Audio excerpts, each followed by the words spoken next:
Hey,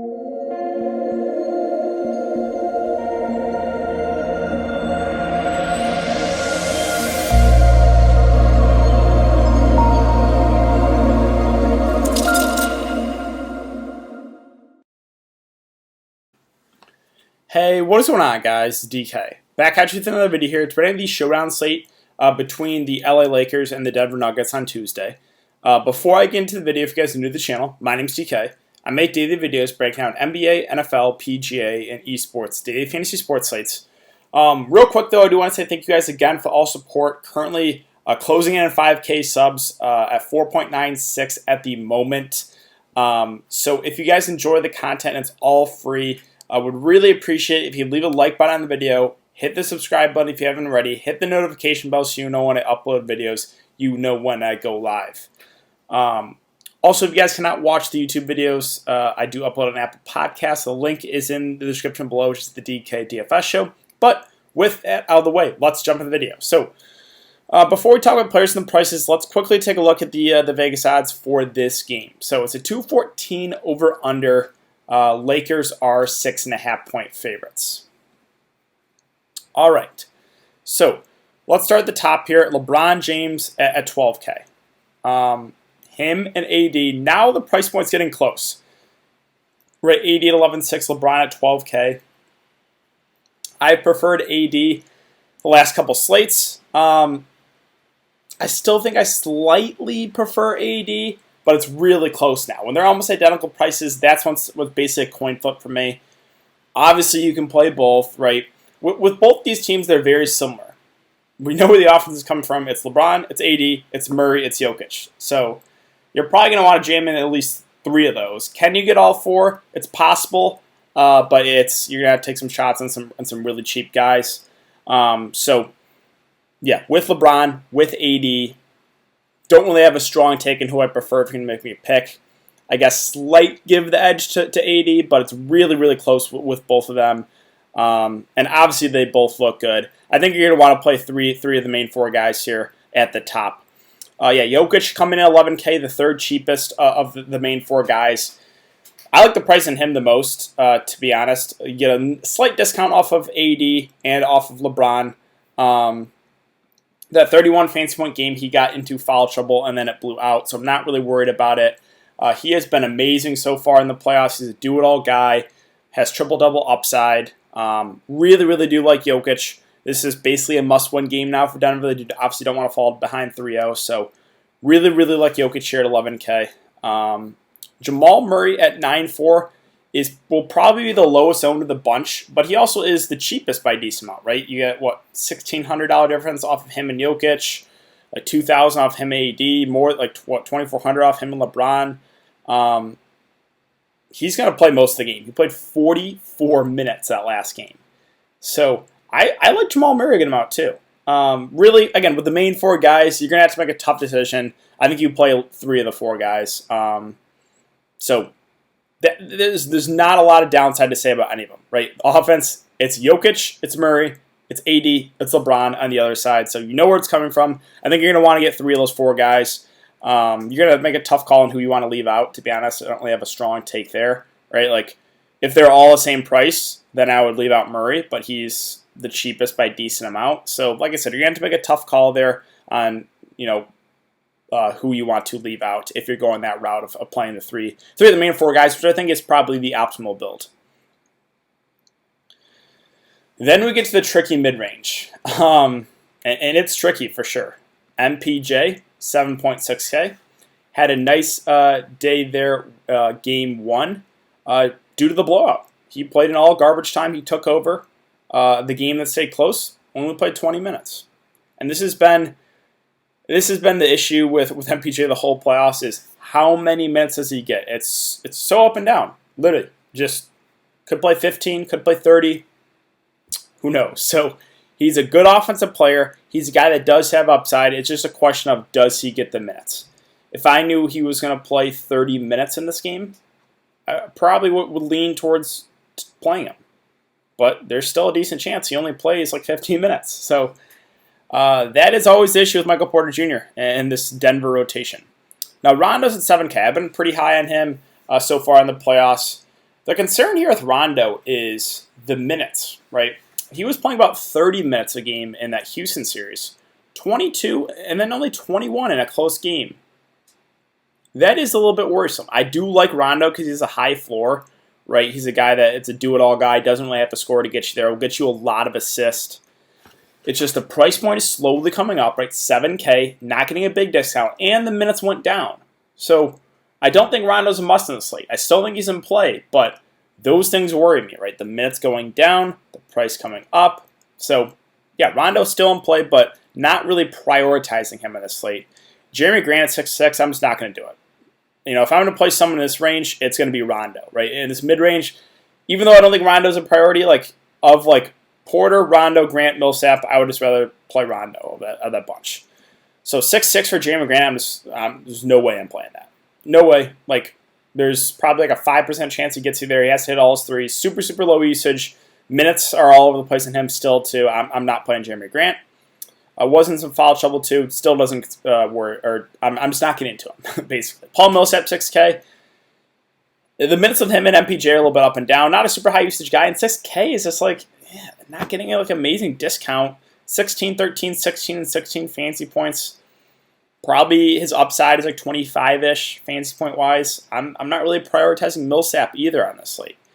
Gary Harris is a tricky one. The minutes have been down on him. Obviously 25 in the blowout, but only 25 the last game. Did not check back in. They closed with PJ Dozier. So does that happen again? I don't know. Good question, right? It's up to Mike Malone. His rotations are so inconsistent. I've been talking about that all postseason, but it's true. If I knew Gary Harris was going to play close to 40 minutes, I would play him. But there's a chance he only plays mid-20 minutes. So that is a concern. He's a good three-point shooter. The floor is somewhat low because that's kind of all he does is stay in the corner and shoot threes, right? Because the offense is Murray, it's Jokic. So it's an interesting play here. I think if he shoots the ball well, he probably will get his minutes like he was in the Clippers series, where he's playing 35 if he was out of foul trouble. So tricky one here. I do have interest in Gary Harris. I would rather take a shot in Gary Harris than Millsap or Grant probably for the price and just hope he gets his 35 or so minutes. Then we get to the cheapies for the Lakers. Kuzma at 5'2" is going to fly under the radar because I think KCP, Danny Green will actually pick up a decent amount of ownership on the slate. Kuzma will play 20 to 25-ish minutes. I think he's in play here. I think he will go lower owned compared to KCP Green. I think KCP and Green are a little bit safer because they'll play a little bit more minutes.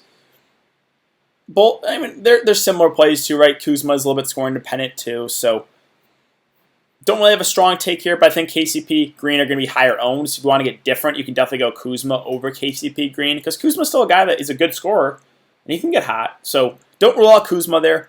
Again, KCP Green, I think these guys are going to pick up a good amount of ownership here. The good thing here has been the minutes, right? 30, 28, 30, and 31 minutes for KCP. His issue, like Danny Green, is the floor is somewhat low because he's scoring dependent, but the minutes are going to be there. He's a guy that can probably fall into a couple rebounds, maybe get you an assist, right? And obviously if he hits a couple of threes, that's all you really need from him. So KCP is the guy I mentioned in a 4-8. Same thing with Danny Green. They're very, very similar plays. KCP's played a few extra minutes. Danny Green is a slightly better point per minute guy. He's a guy that usually can get you a couple steals, too. He got 3 steals in a block last game. A little bit more of an outlier there, but he's a guy that is a pretty decent defender. So both Green, both KCP, I think are pretty decent value options. Both will be popular, but I'm fine with it. There's no way you're getting into, right? The floor is somewhat low, but I think both look like pretty good options here. Now, Dwight Howard, I was surprised. I was really surprised. He played really well game 1. Didn't play as many minutes as I thought. I thought there was a decent chance he would start over McGee. They went back to McGee. McGee played his 13 minutes. And then Dwight Howard only played 13 minutes. That did surprise me. I thought we would get closer to 20 minutes from Dwight. He's been, the whole regular season when they played against Denver, he's played really well defensively against Nikola Jokic. So how many minutes does Dwight get? It's a tough one here. He's going to be low owned. KCP, Danny Green are going to eat up way more ownership at a similar price. If you want to take a shot in Dwight, I don't hate that idea. If McGee gets abused by Jokic early, they might go to Dwight possibly early off the bench.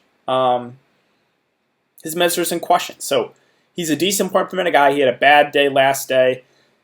And the mids are in question. I think KCP and Green are safer, but don't rule out Dwight here. I think he is their best, defensive option against Nikola Jokic. Markieff Morris is a void for me at 4K. Only played 9 minutes last game. He played 16, partly due to that blowout. So not really a guy I'm interested in this slate. Would much prefer just getting to Green or KCP. Now Caruso is a guy that intrigues me at 3.6. While Rondo's minutes have been going down, Caruso's minutes have been going up. 29 last game. He's a good defender. The Lakers are confident when he's out there. I think we get 25-ish minutes from him around that. Upside of close to 30.